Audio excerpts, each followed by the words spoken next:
지금 모세와 이스라엘 백성들은 출애굽을 해서 2달간 지금 광야 여행을 하고 있습니다. 이렇게 2달간 치열하게 살다 보니 모세도 이스라엘 백성들도 지치고 지쳐서 쓰러질 지경이 되었습니다. 그런데 바로 그때 이드로라고 하는 사람이 방문을 합니다. 그가 와서 무엇을 하나요? 모세와 교제를 나눕니다.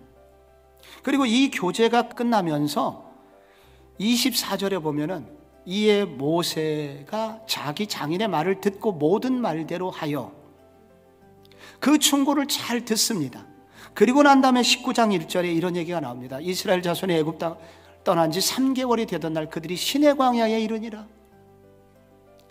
그들은 재충전이 되어서 이제 한 걸음으로 시내 광야까지, 시내산 앞에까지 갈 힘을 얻게 되었다는 것입니다. 우리는 예수 믿은 이후에 아직 완전히 오지 않은 아직 천국 앞에서 계속해서 그곳을 향하여 지금 광야길을 걷고 있는 중입니다. 그래서 이 광야 같은 이 신앙생활을 잘 감당하려면 우리에게도 생수와 같은 만남이 필요합니다. 광야 같은 세상 길에서 생수와 같은 만남이 어떻게 가능할 것인가? 오늘 성경은 말하기를 겉모습이 아니라 누군가의 내면에 눈물을 볼 수 있는 안목이 있을 때 이런 만남이 가능하다고 말합니다. 생수 같은 만남이란 어떤 사람의 공적인 위치나 외적인 겉모습만으로 그 사람을 보는 것이 아니라 그 사람 속에 어떤 보이지 않는 마음, 어떤 고민과 아픔이 있을지를 생각해 보는 데서 시작된다고 합니다. 겉으로 멀쩡해 보이고 겉으로 부유하게 사는 저 사람의 내면에도 혹시 어려운 일은 없지 않을까? 생각해 보는 데서 시작합니다. 겉으로 전혀 문제 없어 보이는 저 사람에게 혹시 문제는 없는가?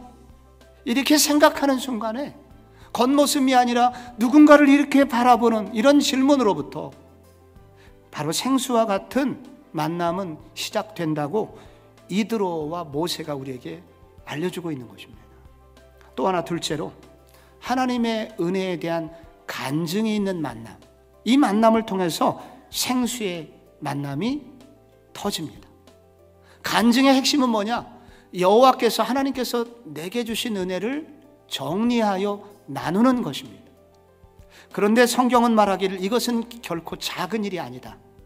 하나님께서 내게 주신 은혜를 정리하고 그것을 누군가에게 말할 때, 그리고 그 이야기를 진지하게 누군가 들어주는 그 순간 이 둘 사이에서 생수와 같은 만남이 터지게 된다.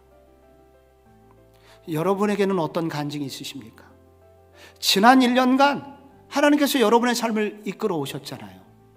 하나님이 주신 은혜를 한번 되새김질해 보십시오. 그리고 그것을 한번 정리해 보십시오. 그리고 그것을 누군가에게 한번 고백해 보십시오.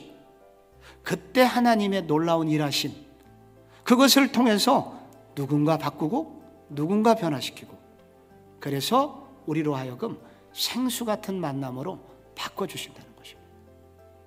오늘 성경은 마지막으로 생수 같은, 광야길의 생수 같은 만남은 서로의 사역에 의미를 알아주는 만남이어야 합니다. 11절에 이 이드로의 고백입니다. 이제 내가 알았도다. 여호와께서 모든 신보다 크심으로 이스라엘에게 교만하게 행하는 그 일을 이기셨도다. 이 말은 하나님이 이렇게 위대했다는 것이죠. 그런데 이 말 속에는 뭐가 들어가 있냐면 단지 하나님에 대한 이해만 바뀐 것이 아니라 모세가 하고 있는 사역자 모세의 삶이 어떤 의미를 가지고 있는지 비로소 알게 됐다는 것을 고백하고 있는 시점입니다. 모세는 이 얘기를 듣는 순간 새처럼, 깃털처럼 가벼워집니다. 마음이 가벼워지고 하늘을 나를 것 같은 그런 감동을, 그런 자유함을 그는 누리게 되었을 것입니다.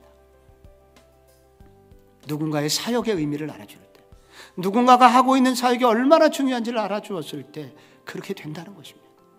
어두운 시대를 밝히는 생수 같은 사람, 주여 저를 사용하여 주시옵소서, 이런 고백이 우리 모든 성도님들에게 있으시기를 축복합니다.